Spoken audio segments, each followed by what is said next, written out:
Hello, how's it going? So, quick video for today. Nothing too overly long or extended. Basically, I'm just going to be running through 5 of what I think are top tier sequels.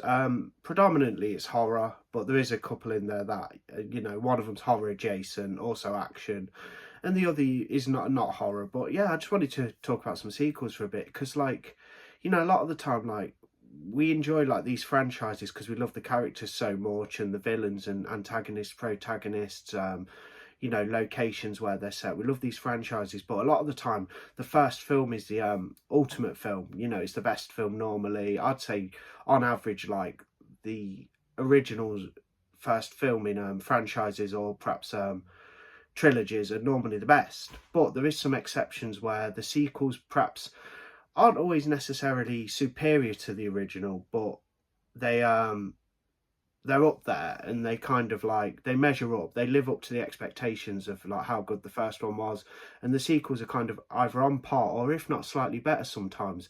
And I think that goes for these films. All 5 of them, I wouldn't necessarily say they're, like I say, superior or better than the original first film in the franchise, but they're up there, they're on par, and they're possibly even maybe a smidgen better. It depends on your preference. I'll talk about one of them in particular where that comes into play a little bit. So I thought I'd start with this one, which is getting a 4K release, probably has already or is soon, from Screen Factory, and that's Poltergeist 2. I recently picked up this collector's edition because I'm a big fan of the collector's editions. I wouldn't mind this film in 4K because I do really like it, but I've only seen it the once. I had it on iTunes and I watched it last year and I thought it was really good, and I love the addition of Kane as well as the villain. And for me, I actually find Poltergeist 2, I wouldn't necessarily say better than the first film, but it's just as good. I think, like I say, the addition of Kane as the antagonist, he's really creepy old guy, strange and oddball, and yeah, it's just a really, really good sequel. The main family's back, and they've moved house, and the strange occurrences are happening again. But yeah, feast your eyes on that artwork. I just thought I'd get the collector's edition. I may get the 4K as well eventually, but I really wanted this collector's edition, and they've gone down in price. They were quite expensive, but they've gone right down, brand new, because of the 4K release. So I did snag this recently.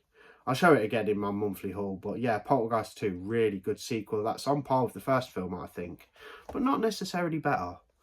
Another one that I'd probably say is better than the first film, my opinion, and that's Aliens. This is the recent 4K release. Good release, really good. Fantastic film as well. Just it's got more scope than the first film. The first film's a bit more basic, but tremendous, but a little bit more basic, as it's basically a slasher movie on an spacecraft with an alien, and it's quite it's a confined horror, so it's not got much scope to it as you're just on the spacecraft. But Aliens takes it up a notch. Basically, you're going from location to location, following the Marine Corps and or whoever, the Marines, and Ripley, as they try to deal with this new alien outbreak of xenomorphs, and they end up in the nest, and the Marines do, and they've got to fight them off, and it's just a fight for survival. It's a lot bigger than the first film, more ambitious, a bit longer. Yeah, I just prefer it. I think it's just a more ambitious film, basically. Aliens, that's a top tier sequel right there. Another one which is horror adjacent but also action and a sort of a superhero movie, and that's Blade 2. Recently watched it, loved it, seen it years ago. Directed by the great horror director Guillermo del Toro, from films who did Pan's Labyrinth, The Shape of Water, Devil's Backbone, films like that. This is just a phenomenal sequel. It's just got, the action scenes are so good. There is a dodgy sort of CGI bit in there that takes you out of the film a little bit. It's not to say that the CGI is absolutely awful. It's that scene where they those vampires come into Blade's lair, and they're kind of geared up in their gear, and he ends up at it. It looks almost like a beat 'em up game, like a video game like Tekken or something. There's a scene that mirrors that a little bit, like a sort of fight scene from a video game done in CGI, where you've got Blade fighting one of the vampires who's very skilled at combat. That takes you out of it a little bit, but it doesn't look awful. I wouldn't say the CGI is necessarily too bad, considering it's a 2002, I think, this one. And but it takes you out a little bit, but bar that, the film's great. I mean, you've got a good performance from Ron Perlman in there, antagonising Wesley Snipes' Blade. The action's furious and just, yeah, balls to the wall action, plenty of gore. You got the addition of the the new vampire creatures, the sort of like genetically like modified vampires, you know, with the mouth that opens up and they suck the blood that way. But Blade 2 is just an awesome kick-ass sequel, and if you've only seen Blade, you know, do yourself a favour, Blade 2. I'm sure like most people have seen it, but it's so good, and revisiting it was like an awesome time as well. So Blade 2, top tier sequel.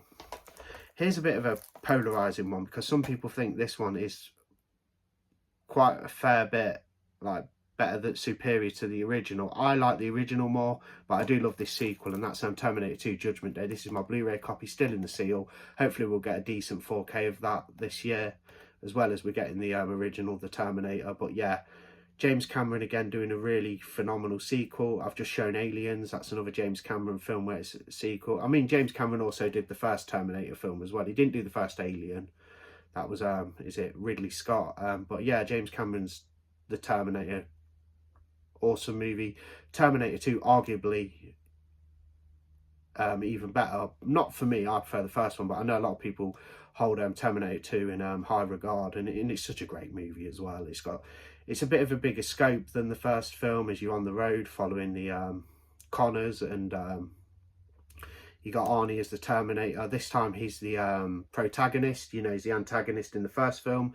In this film, he actually plays the hero, which is a cool like contrast. You've got him as the bad guy in the original, then he's the protagonist in this film. So that's very interesting how he goes from one, you know, end of the spectrum to another. But yeah, Terminator 2, just one of them sequels where you could argue that it is better than the first film. I don't think it is, but you could argue it is. It's just really bigger in scope. It's action packed. It's just, you know, like a tremendously fun time. And yeah, I love it. And that's a top tier sequel there, Terminator 2.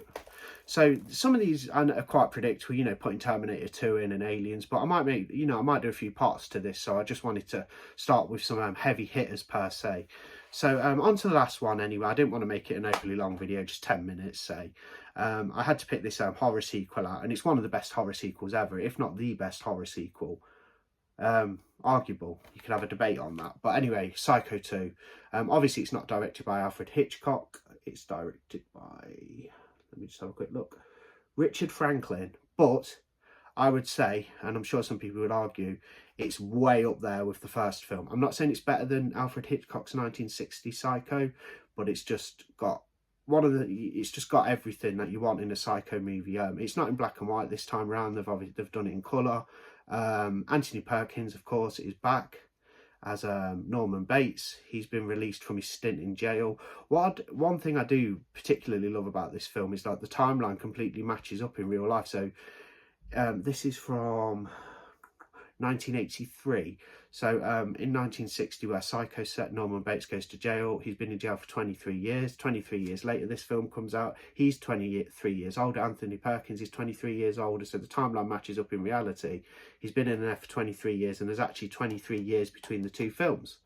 So he comes out, he's trying to integrate back in society. His murderous instincts sort of creep back in, meets a young girl woman who he has lived with him, who he befriends, you know, they're good friends. Also he's starting to get his visions again, you know, hallucinations of mother, and yeah, and it's like, is he doing the kill? Because people are showing up dead, but is Anthony Perkins, Norman Bates, actually killing them, or is there another killer on the loose? And you know, it's got a good twist in there. Like I say, matches up, the timeline makes sense. It's got great continuity with the first film. It's not just a cash grab, silly sequel. You can tell there's a lot of time, care and effort been put into this one, as it really does rival the first film, as you know, for being the top Psycho film.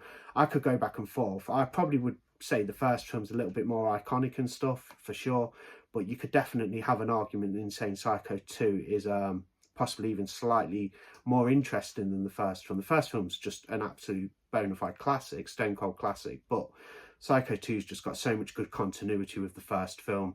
Anthony Perkins, again, his performance is amazing. He's always good in these. He gets more suited into the role as the films sort of go on. He's just so used to being Norman Bates. He just absolutely encapsulates that. And it's just, yeah, Psycho 2 is one of the best horror sequels ever made. So if you've not seen that one, do yourself a favour. This is out the Arrow limited edition set of Psycho 2. It's the 4K. Looks great on 4K, great picture quality, everything sound. But yeah, Psycho 2 well up there. So there's some sequels I just wanted to run through to basically top tier sequels that rival the first film. Won't necessarily say they're all better, but there definitely is a debate there to be, you know, it's arguable that they're just, you know, even a smudge better, or they're just as good, that's for sure.